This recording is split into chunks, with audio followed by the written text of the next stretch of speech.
I wonder why I put myself through these movies. I waited over a week to see Firestarter. Could have just skipped it entirely, but no.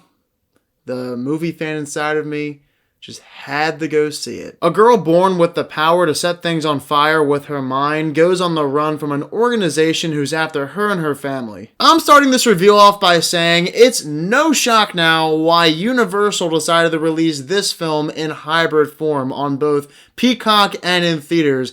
Now that I think about it though, it would have been a better situation had they just released it on Peacock, because you wasted every single human being's time, including mine, who decided to drive all the way to the theater just to watch this thing. Usually I start off my reviews by stating my positives, but there are no positives for Firestarter. I don't have a single one. I guess the first 15 minutes are watchable. They're okay. I give them a pass. But then after that, this is exactly what I wanted to do.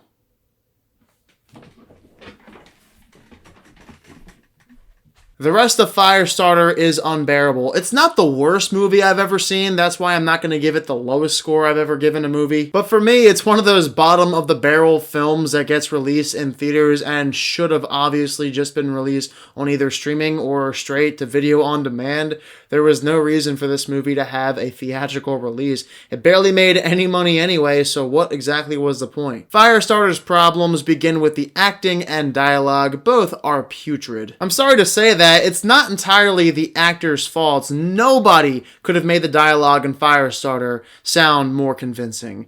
It's just an impossible task. Zac Efron, a very seasoned actor, an actor that I like a lot ever since his High School Musical days, gives probably the worst performance of his career. It pains me to say that, but it's the truth. And I feel so bad for Sydney Lemon and Ryan Kiera Armstrong, two actresses who are up and coming, but maybe not after this movie. I do feel terrible because neither one of them are good. They both are practically atrocious in the movie.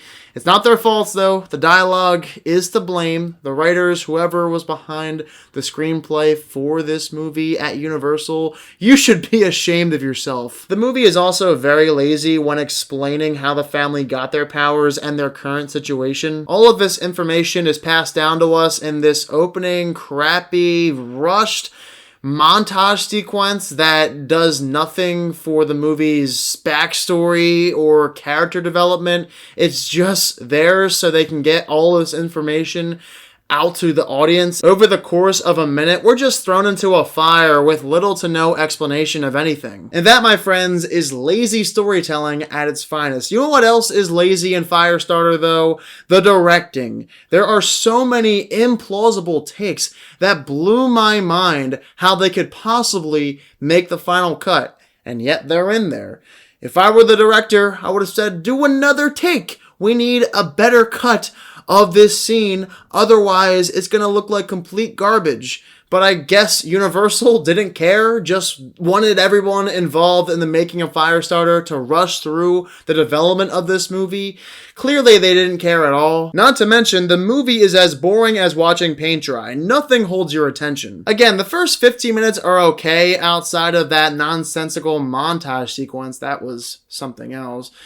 Then after the first 15 minutes, the movie goes off the train tracks, and, well, at that point, it becomes unwatchable. The villain is unconvincing, generic throwaway garbage. You couldn't care less if anyone in the family dies. Also, what is Firestarter's genre? Is it supposed to be a horror movie? I don't think so. I wasn't scared. What about a thriller? No. What about an action movie? I don't think so. A comedy? Yeah, that's probably more like it. I rarely ever say this, but Firestarter is a movie I will never watch again as long as I live. Most movies I see, even if they are terrible, I could at least imagine myself watching them if they're on TV or on streaming, if I'm really tired and just want to throw something on real quick, whatever.